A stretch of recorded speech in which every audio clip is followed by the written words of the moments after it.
por debajo o hasta 2 puntos nada más. Entonces, bueno, los inversores esperan que la Fed mantenga su tasa de interés oficial actual durante las siguientes reuniones, por lo menos hasta la de junio, y prevén que pues ya se hagan recortes de 1/4 de punto, de 0,25 pues,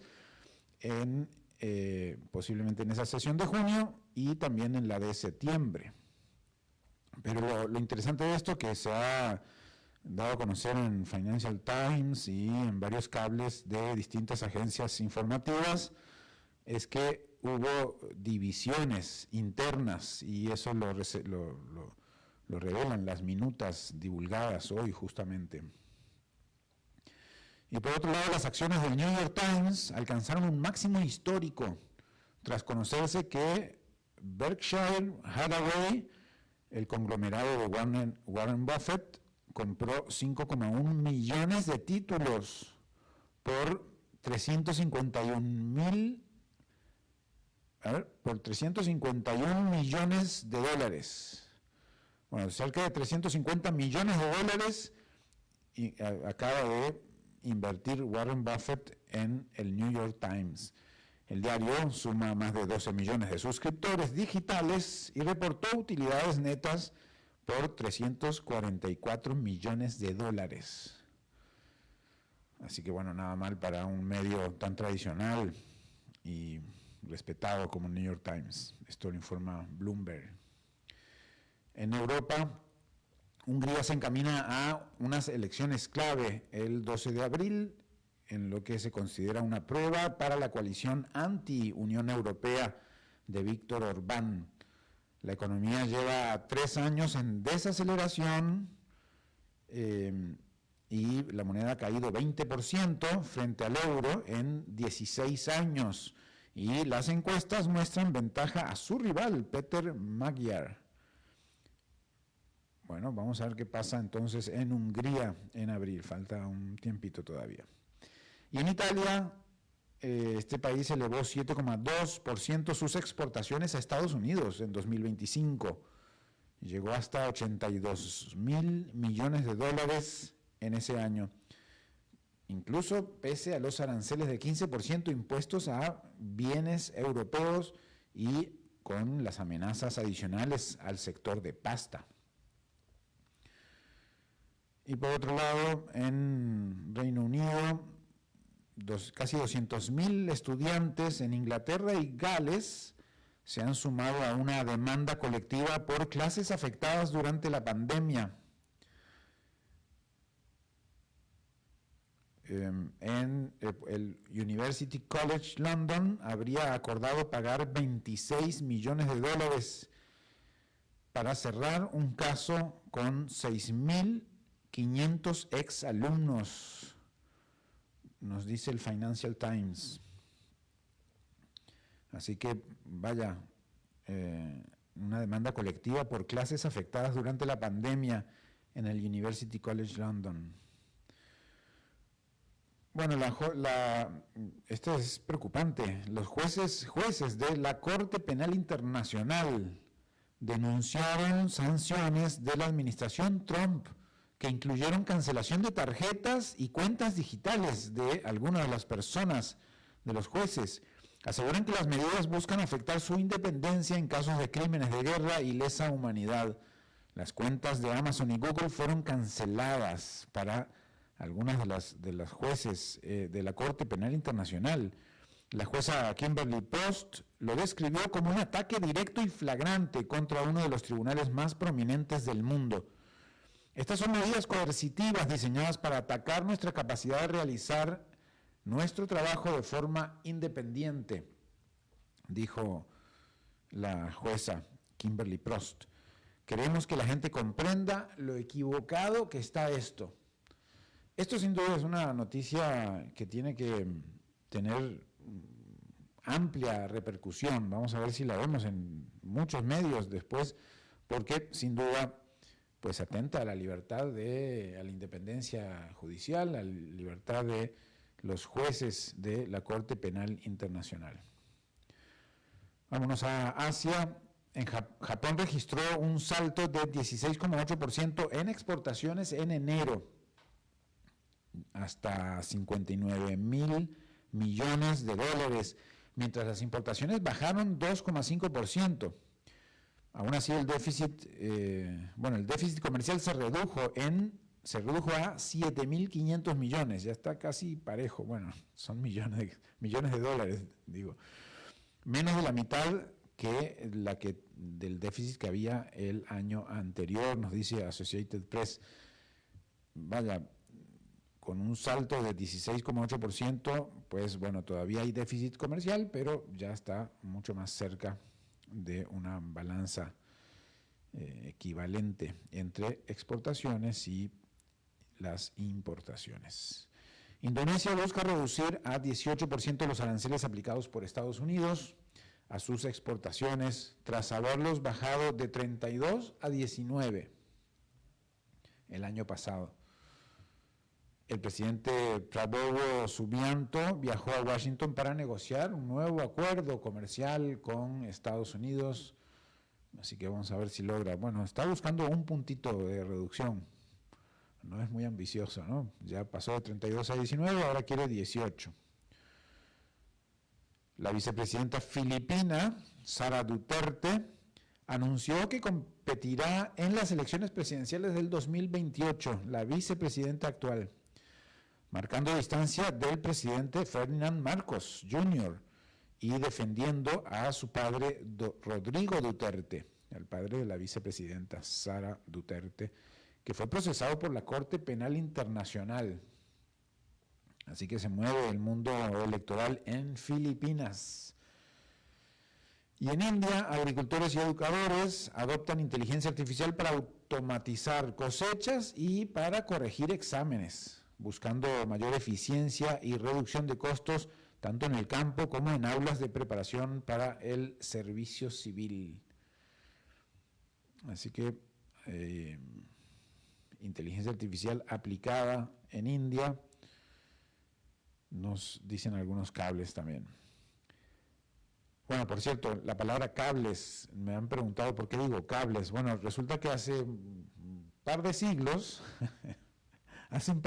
yo no estaba ahí, pero me han contado, que las noticias viajaban por el telégrafo y el telégrafo viajaba por cable. Ni siquiera era en ese momento el telégrafo que viajaba por ondas electromagnéticas, sino que primero viajaba por cables, por lo menos a nivel territorial, y luego cuando generaron un cable submarino.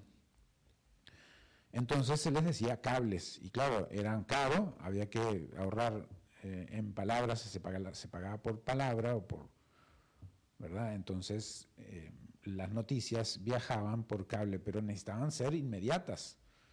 Entonces eran muy cortas, reducidas, y de ahí que lo más importante se dice primero y después alguna información de contexto si amerita. Pero bueno, se instaló la palabra cable para una nota informativa y se sigue usando en el mundo del periodismo. Un cable es una nota informativa de una agencia informativa como Reuters, Associated Press, EFE y tantas otras más, AFP y demás. Bueno, vamos a África. Kenia y Estados Unidos retomarán la próxima semana negociaciones para un acuerdo comercial bilateral. Kenia y Estados Unidos. En 2024 el país africano exportó 737 millones de dólares a Estados Unidos, equivalente al 10% de sus ventas externas. O sea que el mercado de Estados Unidos era el 10% de lo que Kenia vende hacia el exterior. Este es un cable de Reuters. Bueno, el cable es más largo. Yo hago un resumen, una selección de información. Qatar Airways analiza ampliar su alianza con Kenya Airways, incluso con una posible participación accionaria.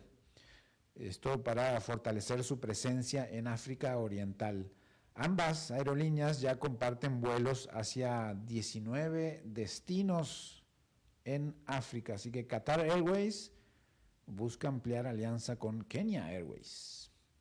Y en América Latina, el endurecimiento de controles antilavado en México complica a pequeñas y medianas empresas mexicanas que buscan exportar a Estados Unidos en medio de mayores filtros financieros, escrutinio del sistema de pagos transfronterizos, incluso con posibles multas del Servicio de Administración Tributaria, el famoso SAT, en México. Así que bueno, endurecimiento de controles antilavado entre México y Estados Unidos. Vamos a algunas noticias en profundidad que también hemos preparado para ustedes, algunos en base de informes, otros en base a distintos cables de agencias. Bueno, pues este es un informe de Peterson Institute for International Economics. Pequeñas economías sí pueden crear un nuevo orden mundial del comercio, dice el informe. En un momento en que el sistema comercial multilateral luce fragmentado y tensionado por rivalidades entre grandes potencias, surge una pregunta clave. ¿Pueden las economías medianas o pequeñas en el mundo rediseñar el orden mundial del comercio? Pues el economista Alan Wolf del Peterson Institute for International Economics sostiene que sí, que la historia reciente lo demuestra. Vamos a desarrollarlo. El punto de partida, obviamente, es político. En Davos, el primer ministro canadiense Mark Carney llamó a las potencias intermedias a construir un nuevo orden basado en valores compartidos. Wolf respalda esa visión recordando que el liderazgo comercial no depende exclusivamente del tamaño económico. Nueva Zelanda, con apenas 0,2% del comercio mundial, ha sido decisiva en la configuración de normas dentro de la Organización Mundial del Comercio. La evidencia es muy concreta. Singapur, Australia y Nueva Zelanda lideraron las negociaciones plurilaterales sobre comercio electrónico. Chile y Corea impulsaron el acuerdo de facilitación de inversiones. Costa Rica, Japón, Canadá y Uruguay fueron clave en la iniciativa sobre regulación nacional de servicios.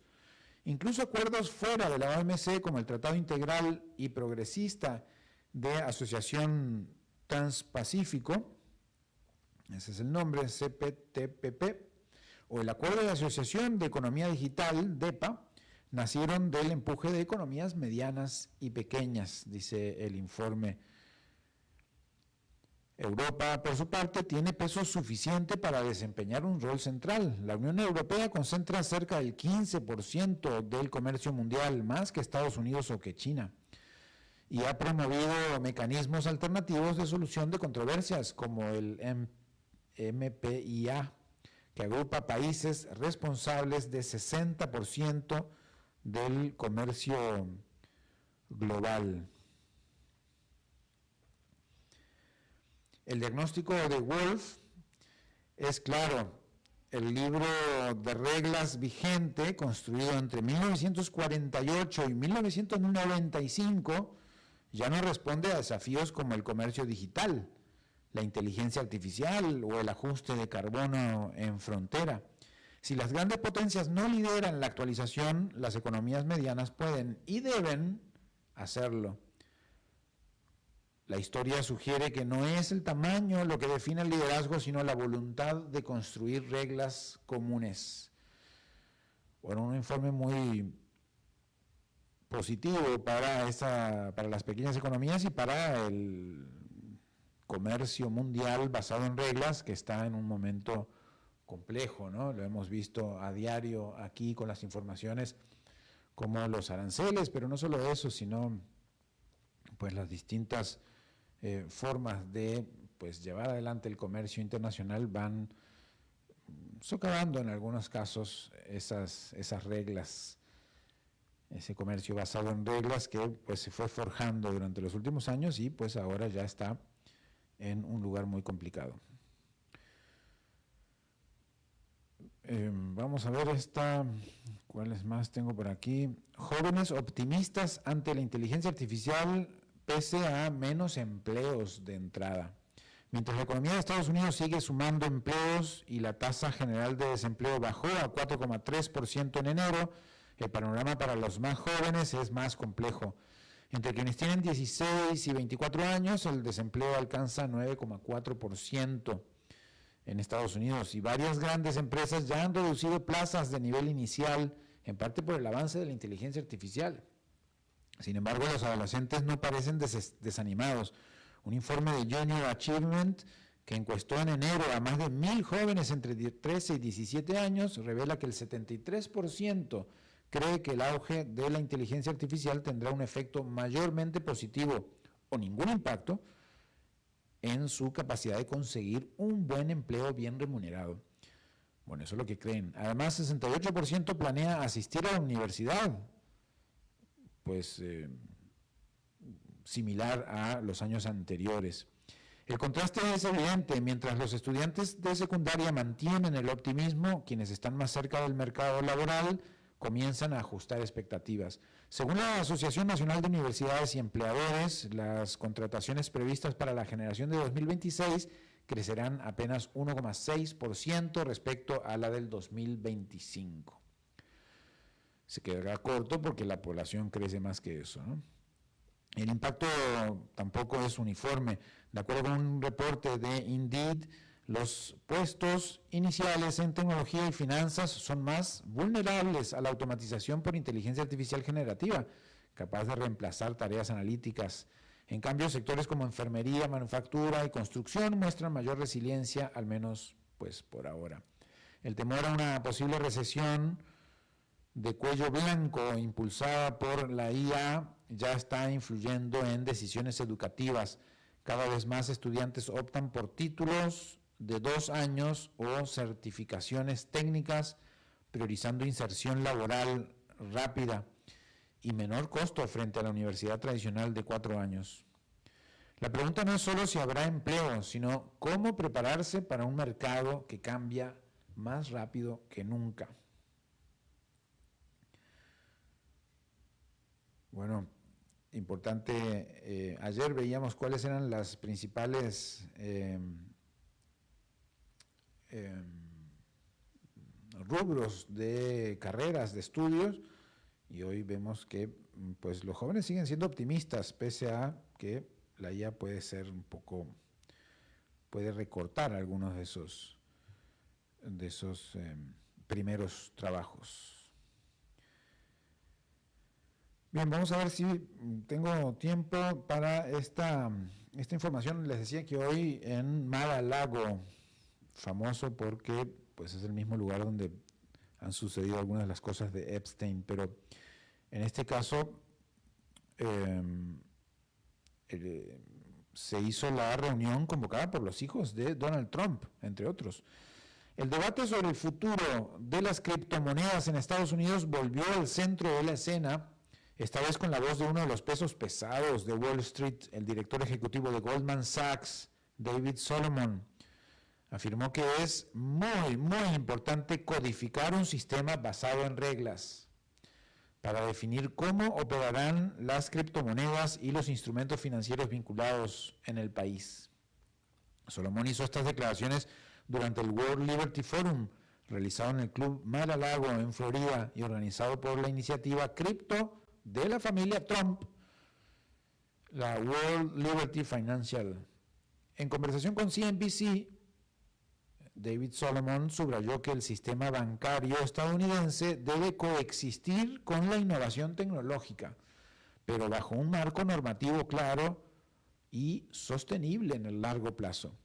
El mensaje que dio el director ejecutivo de Goldman Sachs es que si hay personas que creen que vamos a operar en este entorno sin reglas, probablemente estén equivocadas y debería mudarse a El Salvador.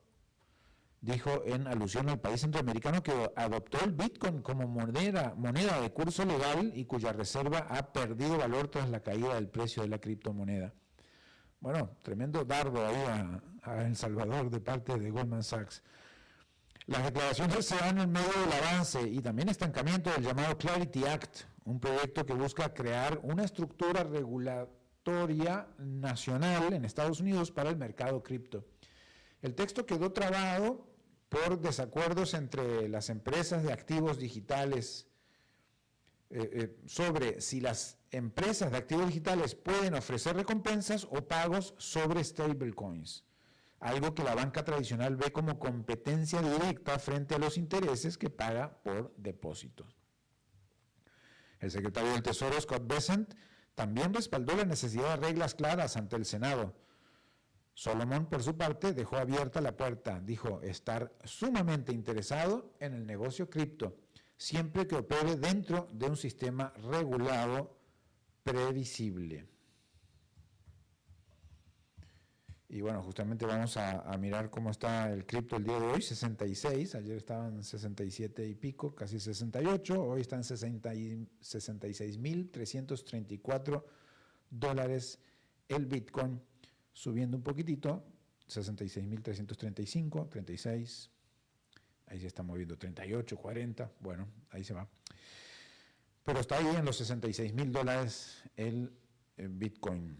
Tenemos espacio para una nota más. Vamos a ver si tengo unas declaraciones de los hijos de Donald Trump, justamente en el foro que realizaron en Mar-a-Lago, que se realizó hoy miércoles, y que dio pues mucho que hablar. Donald Trump Jr. arremetió contra el sistema financiero tradicional de Estados Unidos y lo calificó como un esquema Ponzi, al explicar por qué la familia Trump incursionó en el negocio de las criptomonedas con su firma World Liberty Financial. Las declaraciones se dieron en el World Liberty Forum, realizado en Mar-a-Lago, Florida, en conversación con CNBC también. Según Trump Jr., la decisión de entrar al mundo cripto no fue una apuesta innovadora, sino una reacción obligada. Estamos en esto por necesidad, dijo, al señalar que tras los disturbios del 6 de enero del 2021 en el Capitolio, cuando simpatizantes del todavía presidente entonces Donald Trump irrumpieron en el Congreso, varios bancos cerraron cuentas vinculadas a la organización Trump. Él y su hermano Eric Trump sostuvieron que cientos de cuentas fueron canceladas en ese periodo y acusaron a entidades financieras de desbancarizar también a clientes con posturas políticas conservadoras. En este contexto, defendieron su incursión en activos digitales como una respuesta frente a lo que consideraron un uso discrecional del poder bancario. Eric Trump afirmó que busca modernizar las finanzas y evitar que situaciones similares vuelvan a repetirse.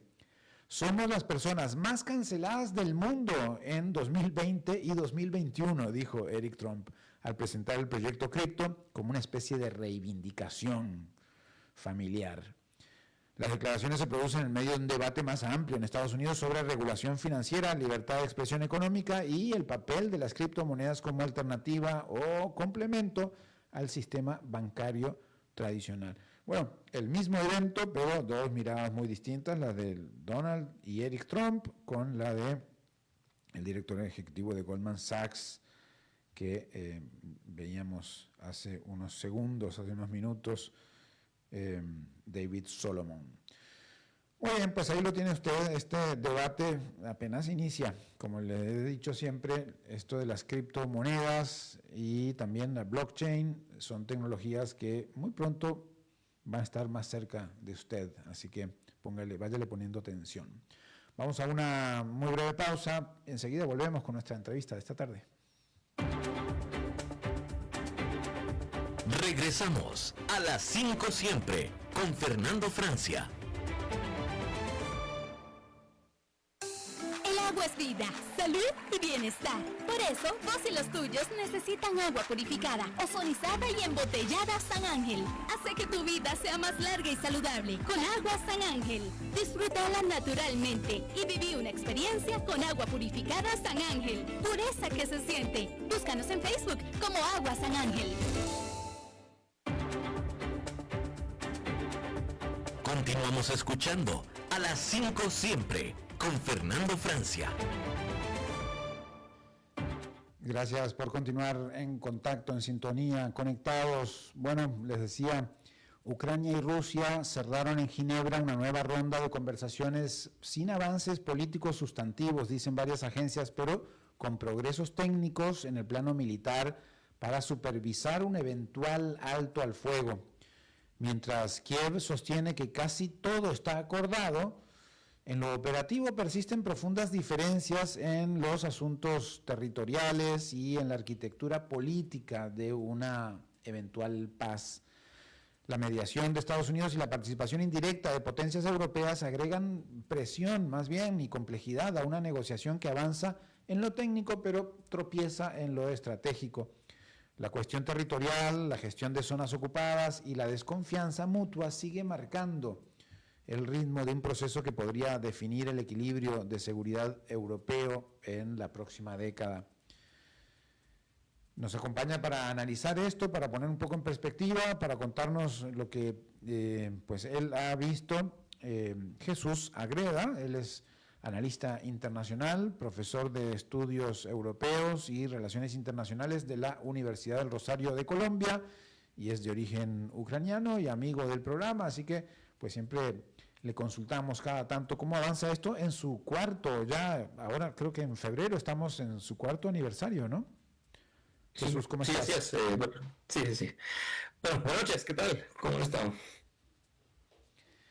Pues bien, ¿cómo vas leyendo estas negociaciones que parecen que avanzan y no en este cuarto aniversario ya de, bueno, si no estoy sumando mal, creo de 2022, ¿verdad?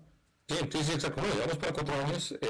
Y sí, efectivamente, por un lado hay un optimismo que me parece que es un poco exagerado, pero de alguna forma necesario para ciertos líderes políticos que se han propuesto justamente lograr avances. Y me refiero específicamente al gobierno de Estados Unidos. Creo que ha sido el más optimista de todos, ¿cierto? Diciendo que efectivamente hay un logro y que las negociaciones van bien. Pero bueno, me parece que eso se asocia mucho más a este deseo de ponerle fin a este conflicto. Recordemos que el mismo presidente Zelensky dijo que el gobierno de Estados Unidos dio un ultimátum, ¿no? Un plazo para junio de este año para que el conflicto termine. Así que sí hay un afán significativo del gobierno de Estados Unidos y creo que eso nos lleva a tener un optimismo un poco exagerado, al menos al parecer.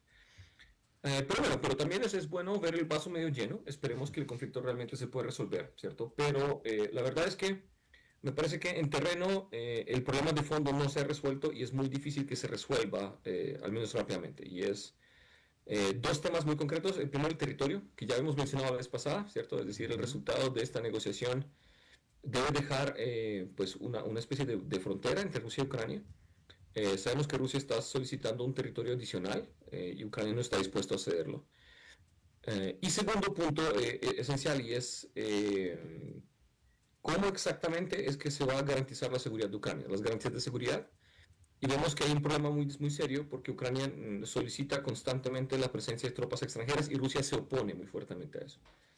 Y de nuevo, aunque los demás aspectos como posible intercambio de prisioneros, ese tipo de cosas, se puede acordar, en términos prácticos, esas dos grandes, digamos, problemas son mucho más difíciles de resolver y no creo que, pues ya es evidente que en estas negociaciones no se resolvió. Esperemos que en el futuro se pueda lograr. Claro, porque al final son dos de los temas fundamentales que puedes estar acordando un montón de otras cosas, pero mientras no esté eso, el conflicto realmente pues no está terminando, ¿no? No, porque no se anula la causa del conflicto de alguna forma, ¿cierto? Y esto es un problema real que me parece que el gobierno de Estados Unidos debe empezar a reconocer. Ahora, yo creo que sí se ha reconocido, pero de manera superficial, y por otro lado, la solución que el gobierno de Estados Unidos le está dando al impasse me parece que es problemático para Ucrania. Ya hemos visto al presidente Zelensky diciendo que se siente presionado de alguna forma, de manera injusta, por parte del gobierno de Estados Unidos para aceptar las condiciones rusas, y no parece que existiera una exigencia similar sobre el gobierno de Rusia. Y eso se entiende en la posición negociadora, es más fácil presionar a Ucrania que presionar a Rusia. Y de nuevo, eso pone a Ucrania en una situación de desventaja muy fuerte, generando una presión pues, enorme sobre el presidente de Ucrania, claro. Ahora, me gustaría preguntarte más adelante, Jesús, ¿cómo ves vos, me imagino que estás en Colombia, cómo ves vos desde lejos, después de 4 años, pues suena bastante obvio que se empieza a normalizar las situaciones que podríamos al principio ver como anormales y bueno, si pasan 4 años con una situación, pues la vida tiene que seguir, aunque con obviamente muchísimos impactos de qué es lo que se hace, qué es lo que no se hace en una vida cotidiana en un territorio invadido, ¿no? Pero me gustaría preguntarte eso ahorita más adelante, Jesús, para primero seguir escudriñando un poquito sobre estos diálogos. Es decir, ¿cómo, de lo que has monitoreado, leído, visto, se avanza tema por tema en distintos puntos? Dicen los que trabajan mucho en acuerdos comerciales o en acuerdos o en diálogos de este tipo que nada está acordado hasta que todo está acordado, porque si surgen desacuerdos en una cosa, por más de que hayas ido avanzando en otras pequeñas cosas, pues se puede desbaratar todo, ¿no? Completamente. Y por eso, de nuevo, parece que el optimismo de Estados Unidos es un poco exagerado. Ya vemos que ni siquiera el gobierno ruso o ucraniano han compartido ese optimismo, ¿no? Es decir, tanto Rusia como Ucrania hablan de un diálogo sincero, un diálogo complejo, pero no están como tan optimistas sobre la situación. Y exacto, me parece que lo que se ha negociado es más la estructura del proceso de negociación, se han definido como los temas que se tienen que tratar, que es un avance importante, no lo voy a negar, por supuesto, ya que el hecho de que las partes se hablen, eso ya es algo muy positivo. Pero de nuevo, pero sin un acuerdo político y sobre todo sin una voluntad política de llegar a acuerdos sobre temas centrales, esta negociación no tiene raíces profundas, es decir, es algo que termina siendo bastante superficial. Y este es el gran problema. El tema político no ha tenido ningún avance y al parecer pues es muy difícil que lo tenga. Así que personalmente, sí, por un lado hay aspectos muy positivos, pero el optimismo es bastante limitado debido a las condiciones de la negociación. Y finalmente volvemos a esos dos temas, ¿no? Territorio y garantía de seguridad, que son los grandes temas. Ahora, el tiempo va pasando. ¿A alguien le conviene que pase este tiempo? Porque Zelensky, bueno, Ucrania acusa a Moscú de dilatar las conversaciones. ¿Hay ahí alguna jugada estratégica de que pase más el tiempo? Sí, por supuesto. Y de nuevo, yo creo que eso es evidente por una razón muy simple. Ya sabemos que Ucrania depende mucho de esta ayuda extranjera, ¿no? Es decir, tanto de Estados Unidos como de la Unión Europea y demás. Y creo que Rusia tiene muy claro que esa ayuda no es infinita. Es decir, esa ayuda tiene límites. Y esa ayuda, pues obviamente está limitada a pues, objetivos, a logros, a resultados y sobre todo tiempo. Así que creo que el presidente Putin tiene muy claro que a medida que más tiempo avance la situación, avance el conflicto, menos apoyo tendrán domésticamente tanto Estados Unidos como la Unión Europea para seguir financiando esta guerra. En otras palabras, el tiempo le da la razón a Rusia y le da la ventaja a Rusia. Y Ucrania creo que también es consciente de esta situación. Normalmente asumimos que pues también es una guerra de desgaste para Rusia y eso es cierto, pero es evidente que Rusia ha logrado encontrar fuentes de financiación, fuentes de apoyo militar incluso, que logran satisfacer de alguna forma esa debilidad y eso significa que Rusia sí tiene de su lado el tiempo, Ucrania no. Así que Ucrania es el que está presionado, Ucrania es el que está más desesperado. Pero por otro lado hay un punto muy importante que se ha visto en los últimos 2 días y es la ruptura de alguna forma o la terminación del acceso ruso hacia Starlink ha tenido un cambio en el campo de batalla, que todavía no hemos descubierto del todo, pero al parecer le está dando cierta ventaja a Ucrania. Pero esa ventaja lamentablemente es mucho más táctica que estratégica. Es decir, en ciertos contextos puede darle ciertamente una ventaja a Ucrania en el campo de batalla, pero difícilmente va a permitirle a Ucrania ganar la guerra. Así que por un lado Ucrania está completamente presionado, pero por otro lado hay estos como visos de esperanza para el presidente Zelensky, donde es posible que se puedan ver algunos avances. Pero la verdad sí, sin duda la situación le está favoreciendo al presidente Putin 100%. Y hablaste obviamente de Europa como uno de los socios, bueno, de quienes están con ayudas a Ucrania, no quiero poner la palabra socios, pero de las ayudas. Y ¿qué rol tiene, no sé, Francia, Alemania, Reino Unido, Italia en este entorno de negociación? ¿Tienen voz ahí o están más como mirando a la expectativa a ver qué pasa en esa conversación? Exacto, ese es el problema, el otro gran problema de la negociación, y es la negociación, el liderazgo de la negociación la tomó Estados Unidos, y es de alguna forma el único externo que tiene alguna forma de representación o presencia.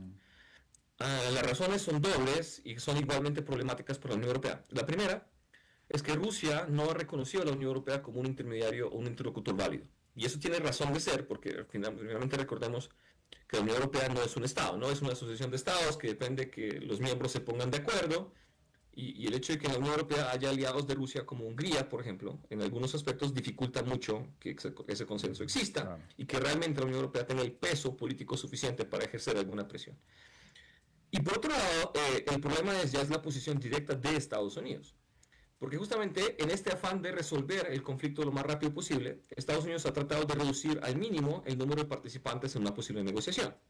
Y eso implica excluir a la Unión Europea, que son pues socios de Estados Unidos en el marco de la OTAN y otro tipo de espacios. Lo cual me parece que es, digamos, se entiende la lógica. Para que avance, pues mientras menos actores haya, es más factible que se pongan de acuerdo, tiene cierto sentido.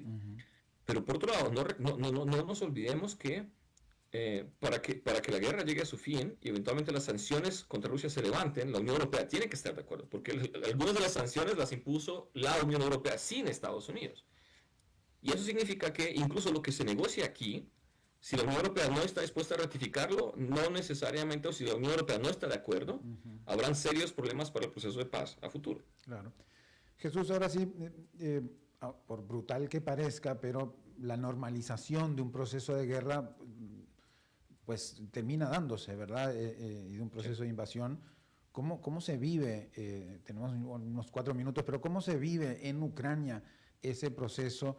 No sé si es una cosa cotidiana de ver destrucción por doquier o la vida empieza a buscar sus formas de mantenerse en rinconcitos de normalidad.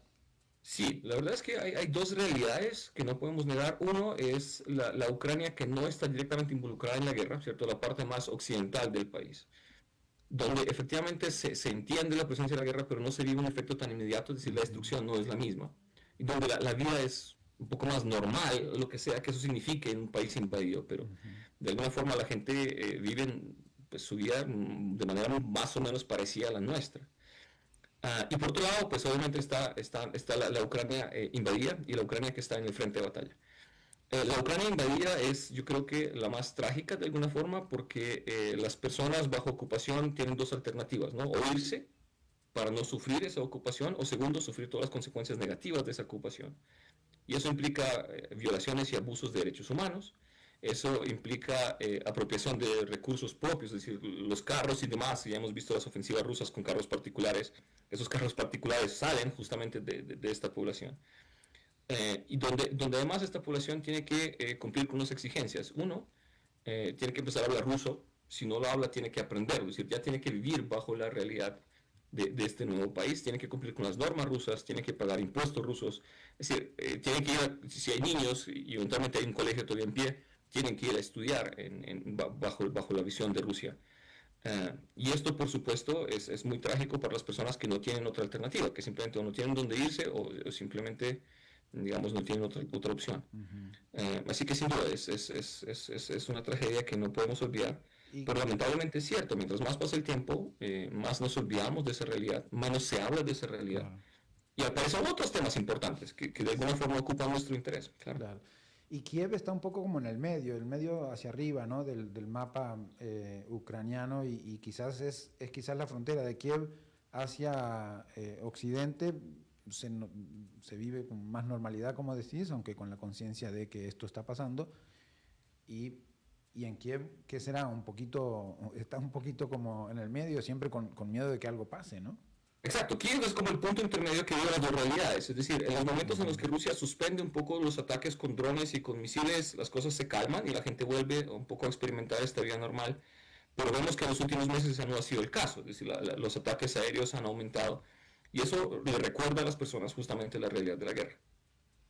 Claro, bueno, pues vaya, 4 años estamos cumpliendo básicamente en estos días de febrero de 2026 de esta invasión rusa a Ucrania y pues la prolongación de esta guerra que además Trump dijo que iba a suspender en el día 1 de su mandato, ¿verdad? Gracias, Sí, Jesús. sí, 24 horas que ya se han vuelto 4 años. Así que, Así es. Viene la Jesús Agreda que nos comparte su visión de estas conversaciones y avances y retrocesos y sobre todo los dos temas más complicados, territorio y garantía de seguridad de Ucrania, que está pues en la conversación en estos momentos. Muchas gracias. muchas gracias, un gusto estar con ustedes.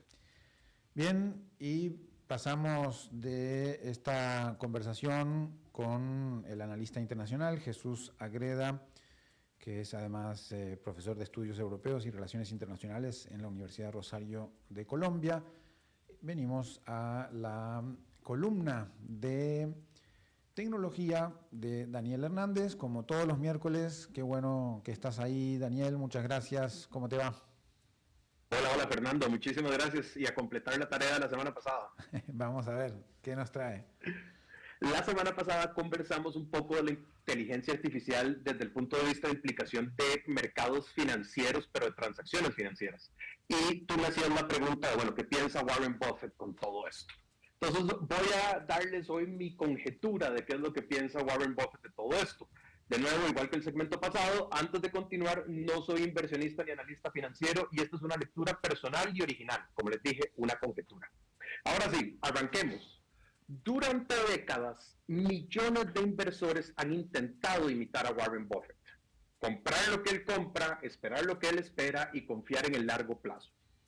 Pero no solo en la era de inteligencia artificial, sino también en general, imitar a Warren Buffett no es necesariamente una buena estrategia. No porque Buffett esté equivocado, sino porque sus objetivos, su escala y su tolerancia al riesgo no son iguales a los de nosotros. Y aquí hay una analogía simple. Copiar a Warren Buffett en temas de inversión es como ponerse un traje hecho a la medida, pero para otra persona.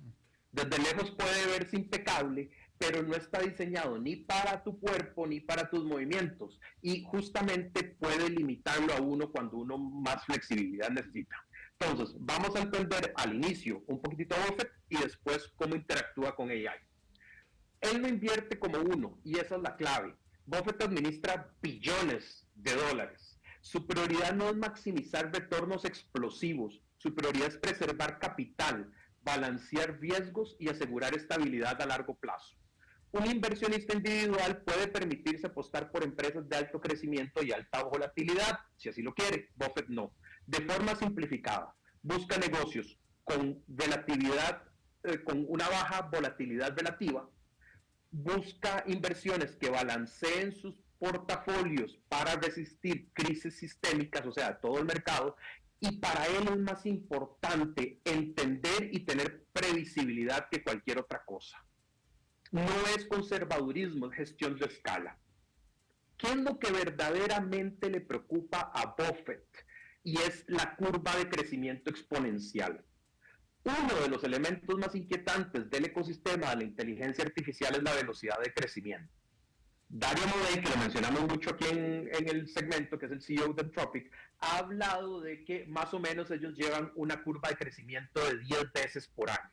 Actualmente, este año, su empresa proyecta ingresos cercanos a los 100.000 millones de dólares. Si aplicamos esa lógica exponencial, tenemos 100 billones de dólares por 10 veces, el otro año es 1 trillón de dólares, por 10 veces, el otro año son 10 trillones de dólares. Aquí es donde la matemática deja de funcionar y tenemos que pensar esto en términos económicos.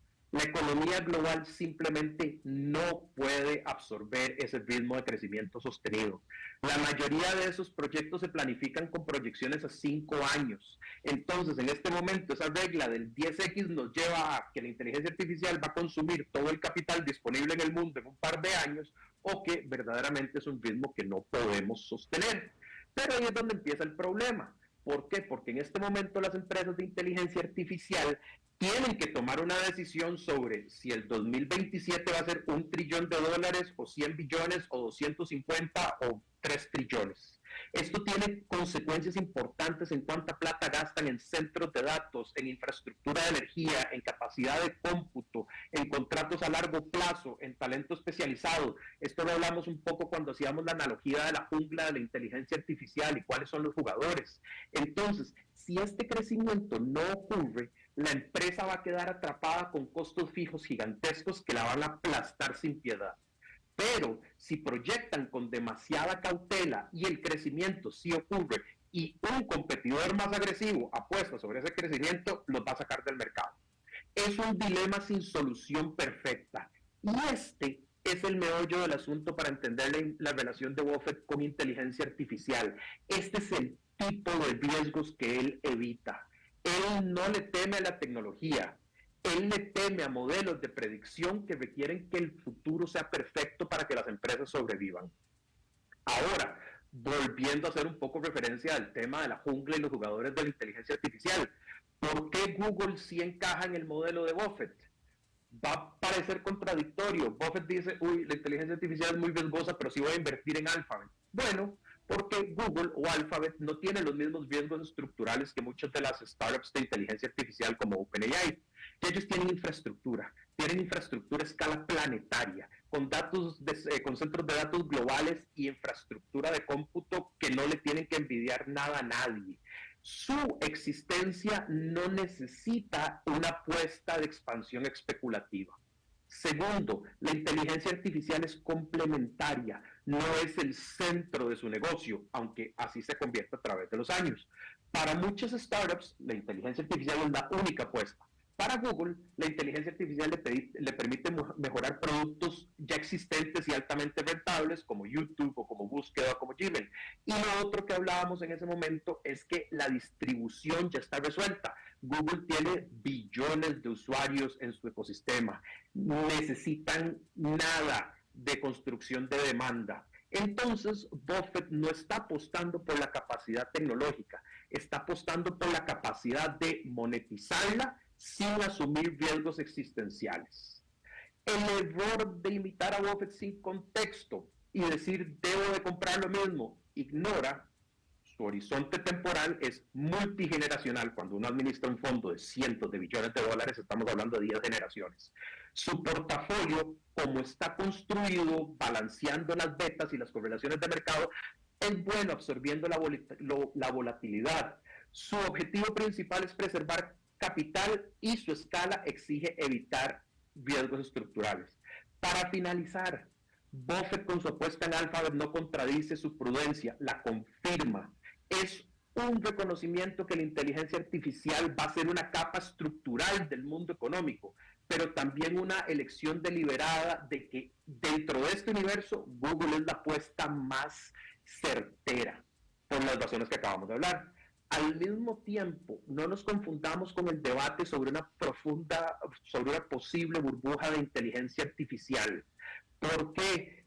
Porque que la burbuja exista o no exista no tiene nada que ver con que la tecnología sea buena o vaya a transformar el mundo, no. Simplemente tiene que ver con las expectativas de las personas. Y para muestra un botón, hace 25 años tuvimos la burbuja de las .coms y hoy, ¿quién dice que el Internet fracasó? A nadie se le ocurre. Uh-huh. Eso es lo que tenemos que pensar en función de Warren Buffett y su relación con la inteligencia artificial. Muchísimas gracias, Fernando. Muchas gracias a vos, Daniel, y efectivamente el mundo de las finanzas cambia y los grandes inversionistas pues lo van monitoreando, sin duda, ¿verdad? Pero hay empresas que están más consolidadas que otras y que van a recibir pues mayor confianza de esos inversionistas, ¿no? Correcto. Buffett siempre ha sido, y quizás para los que pasamos por estos mundos de aprender un poquito de inversión, hay un libro que se llama El inversionista inteligente, que lo escribe el mentor de Warren Buffett, y es literal la fórmula de A a Z de cómo invertir como Warren Buffett. Y él siempre hace énfasis en que su análisis financiero es un análisis fundamental. Él no especula, él no se preocupa por los movimientos violentos del mercado. Él se mantiene a largo plazo y así es como está tratando de plantear su apuesta a inteligencia artificial. Y acaba de meter 300 millones de dólares en el New York Times, por ejemplo. Acaba de meter 300 millones de dólares en el New York Times. Sí. Esa todavía hay que tratar de entenderla, pero claramente está viendo una oportunidad de arbitraje de mercado que nadie más está viendo. Ahí está un poco el asunto. Y lo que decías, se permite hacer cosas que él puede hacer y que, bueno, él, sus fondos, pues, ¿verdad? Todo su conglomerado de inversiones, que no es solo él apretando teclas, ¿no? Exactamente. Muy bien, muchas gracias, Daniel, por estos comentarios. Un abrazo, saludos a la audiencia. Muy bien, era Daniel Hernández, nuestro columnista de los miércoles en temas de tecnología, especialmente en inteligencia artificial, que ya nos tiene acostumbrados a su mirada analítica. Y con esto terminamos. Gracias, amigos, por una tarde más que compartimos, que nos informamos de cómo está el mundo en temas económicos, financieros y geopolíticos. Producción de Mauricio Sandoval desde Bogotá. David Guerrero en Controles RC 891 Radio. Me despido y nos vemos en 23 horas.